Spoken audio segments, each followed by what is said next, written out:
Hey guys, welcome back. BDC Gear here. We're back with Season 3, Episode 12 of our weekly Q&A.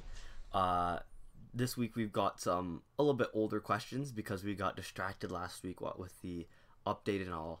We had a bunch of other videos instead of this particular video. A welcome distraction, I must say. Yeah. So, getting into the questions, keeping in mind that they're not the freshest, but they're still good. The first one comes from Natsume X, and they say, I recently got back to Injustice, left after Suicide Squad update, and used glitches to get some characters to 10 and grinded to level them up. Is it risky to take level 10 Deadshot, Harley, or Shazam to online battle? I still have low tier gears though. And I think you mean Elite 10 there? Yep. Alright, so let's, I got a few points to make actually, and not to pick on you, but just so that we can actually make sure that we're talking about the same thing. One, if we're going to be careful about our language, you've used a hack and not a glitch, right? So if I'm remembering correctly, Deadshot has never had any breakthrough events, and my issue is that imprecision of language is what gets people into trouble and makes it harder for troubleshooting when people run into trouble and they ask us for help and they say, I've done this, when it's not actually what it is, and those kind of nuances matter a lot when you're trying to figure out what's going on. To answer your question more directly, it is absolutely risky, right? So while you won't be in danger of an auto ban where you go online and it triggers automatically, you will be in danger of being reported. If we think that an Elite 10 Deadshot isn't possible, you can bet there's going to be other players thinking the same thing, and all it takes is one of those people facing your team to report you, which will trigger a whole cascade, resulting in your account being suspended. And I mean, the term cascade implies more steps. It's like a two-step process. Right. Someone makes a report, your account gets suspended, and based on what we've heard about legitimate players getting their account suspended, it doesn't seem like Warner Brothers does much of an investigation, if any at all, before suspending an account. And also, it seems like they make it hard to get your account unsuspended, so even if it's legitimate, in which case yours probably wouldn't be, you still are pretty unlikely to get it fixed up for you. Yeah, and that answers your question directly, but actually answering something that maybe you haven't asked and haven't thought of is, if your gears aren't any good, like you've said so, it's not going to be fun taking these guys into multiplayer online. If the Harley you mentioned is any of the golds besides animated Harley Quinn, you're probably going to be facing max level teams because she's got high stats with really good gear, and it's going to be a struggle to win since none of the cards on your team is particularly great, and there isn't any special synergy in your team makeup, so the team isn't going to be spectacular or anything. So I guess bottom line, there hasn't been any glitch to get Deadshot to Elite 10. Deadshot out of the three that you mentioned is the riskiest to take online, and if you do take them, you're going to be pretty underpowered because of your lack of gear. Yeah. So there we go. Next question comes from Candy Creep 60, and they say, haha, thanks for the response. I could not agree more with what you said about the gear, and this is an old player who came back, and not old age-wise, a player that has been playing for a while. Yeah. I could not agree more with what you said about gear. Online games have become saturated with gear, especially with the LexCorps and Fourth World gear sets. It would definitely be refreshing to see a new type of gear that isn't just crit and lifesteal. Gear such as Enchantress and Stun Immune, like you said, are smart and innovative. Any type of immune gear to crit, stun, life drain, etc. would be an interesting encounter online. I appreciate the responses and a trip down memory lane. Also, you weren't the only one stockpiling characters. I inquire about your opinion on passes, particularly gold cards that were introduced earlier. Characters such as Vanilla Bane or Superman, Batman Insurgency, etc. What do you think of them compared to the passives of the new characters that we have now? And is it enough to cope against gears as well? Nowadays, passives have become more intuitive with regards to health and damage. Also, what do you think will be the next challenger, and what do you think their passive will be? Keep up the great commentary, guys. Would love to hear what you have to say. Right, so we've actually had, since you've asked that question, we've had the update drop, so we're not guessing anymore. We've actually got the passives and the new characters that have come out. And I gotta say, we're actually not, well, I'm not that good at guessing upcoming events. Maybe it's lack of imagination, but I think it's really just that we don't have any special insights into what's happening behind the scenes. And generally, the new passives have been better. They've been stronger and more interesting. Yeah, and to pull back the curtain for a second, usually we don't talk much about these questions with each other beforehand. We just kind of decide on the questions and then have maybe some stuff based off of what we were thinking in mind to say, but we don't talk with each other. But this question came up we were together, and I instantly thought of one of still the best passives in the game, and it's really fun to play around with, which is actually not even on a gold, and it's an old passive. Regime Nightwings, 50% reduced damage on basic attacks.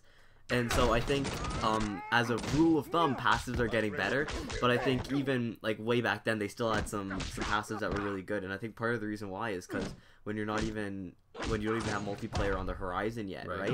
The passives, you can make them as good as you want, because it doesn't matter, it's all just a trait of the character. It doesn't matter whether it's a stat that works in matchmaking or not, because there is no matchmaking. Yeah. No, I totally agree with you. If new 52 Nightwing, if the gold Nightwing had the silver Nightwing's passive, that would be a spectacular character. And with old Raza Ghouls, with the draining. Oh, the scimitar? Yeah. It was good too, because you'd have multi-hit, so you'd have a guy who was really good at keeping them powerless, and you take way less damage. That would be... And his special one drains too. Yeah. So that would be a kind of crazy combo to ensure that you almost never got hit by specials, and you'd take just 50% less damage if you never did. Yeah. Some other good older passes are Containment Doomsday, because he compartmentalizes. Am I saying that right? Compartmentalizes. Yeah. Too many syllables. All the damage that you take. You need to compartmentalize that word. I do. Yeah. So his pool of health is effectively increased even more than just the revives, right? And because he actually scales up on his damage, he ends up being better than his initial stats, so he gets good matchups. Yeah, so he's a good tank even if you don't give him any tank. He's got the ability to tank some stuff pretty well. And I was looking at a thread on the official forums where they were saying, some of the worst characters, and I totally disagree about the next one. Elseworld Flash. His passive can interrupt multi-hit specials, and he gets basically freebie combos when it triggers. So if you gear him up for basic damage, he is so good. Yeah, as long as you get his passive to trigger, you can see in a lot of our videos us just ripping through at least one guy once a passive hits, because you basically just keep hitting them until they're dead. If you can deal the damage, it's really hard for them to do anything to stop it. Yep, absolutely. Regime Black Adam used to be pretty crap, but once they updated his special, he can really punish when he's reflecting specials when he still has the stars going around him. Yeah. And one other really goodie but oldie, animated Harley Quinn.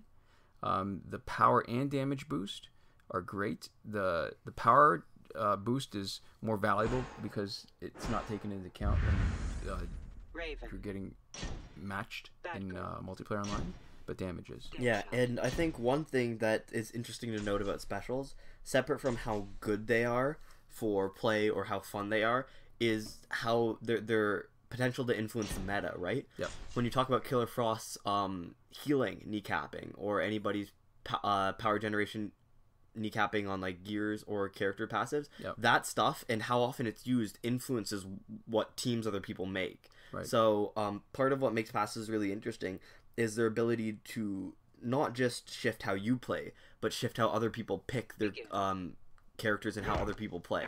And that applies to characters a lot, like characters and gears too. But I think it's interesting to see how new stuff affects how all the old stuff is used before it. And you can see that especially when they were like really active, when they were balancing stuff and adding just stuff. It seemed like almost all the time, like almost a constant like drip feed. There was constantly like shifting what characters were viable and what strategies were viable. Like when multiplayer first was introduced, it was all about healing, right, and just battles that lasted forever. Because it stacked like crazy.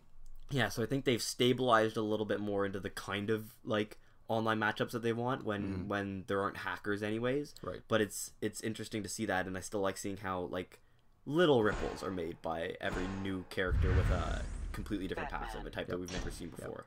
Raven. There we go.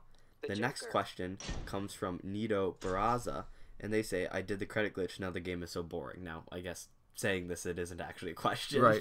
But I thought I should mention, I mean, I wanted to address this because while it's possible, I don't think many people have done more credit glitches than we have. And we've actually talked about this before. Yeah, I honestly, I think you're playing it wrong. And we say that knowing that, you know, you can play it however you want. Right, but if you're playing it and it's boring, so something fun is boring, then there's a better way to do it. And I think it's really the breakdown between collecting and fighting. And so maybe there's something to be said that people should not be using credit glitches until they've played a bunch, because not only does it give you when playing, not only does playing give you an appreciation of how much grinding that the glitches will bypass, but it also gives you an appreciation for the nuances involved in playing. Yeah, I think we were given kind of the perfect lead up to it, because there was a while where we didn't know about any glitches, or I guess we didn't have any to make use of. The first glitch was the challenge reset, and that was grindy like crazy. So we've not only done more than our fair share of glitches, we've also done more than our share of grinding, and the fighting part is actually a lot more fun now than the collecting. I think there's a kind of early game difficulty curve, and this is difficult to say because we were playing from before Gear, so we experienced a lot of this curve in a different kind of environment than what there is now.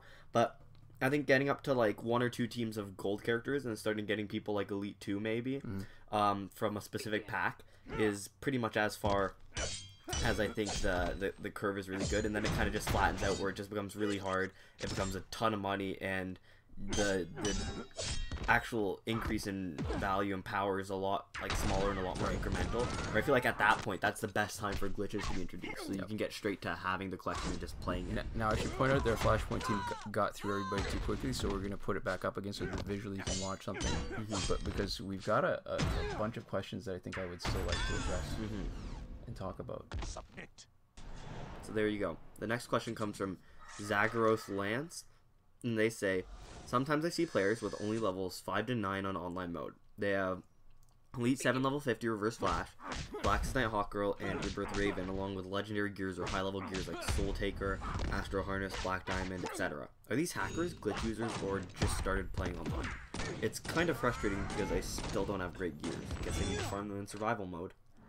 Yeah, it's possible they're not cheating. It's very unlikely, and it's also very likely that they are hacking simply because certain of the things that you mentioned, like the Astro Harness, for example, it's an online reward, and as it gets repeated, it's more likely that it doesn't take a lot of online play to get it.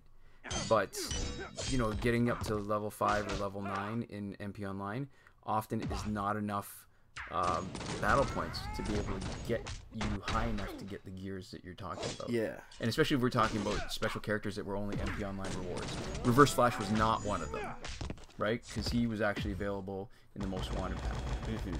But having that many credits and not having dipped into online past level 5 or 9 is pretty unlikely. Yeah. But you can't say absolutely. Yeah.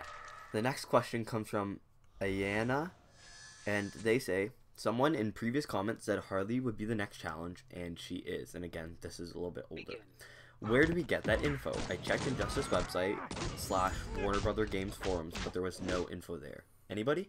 So, yeah, lots of people make guesses or predictions, but anybody who's making them is basically guessing, right? And sometimes the guesses are better informed than others. A good example of that is when there's an early access pack.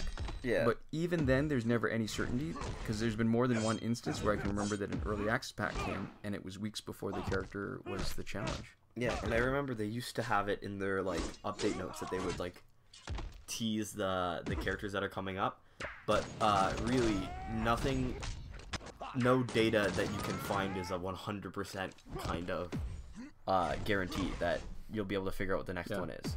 It's nice, it's fun to speculate, but I think we'd lose a bit of credibility if we started making guesses like Perhaps they are working at WB Games themselves. Here you go. Anyways, that's it for today. Thank you guys so much for watching. We'll see you next time. Komoda.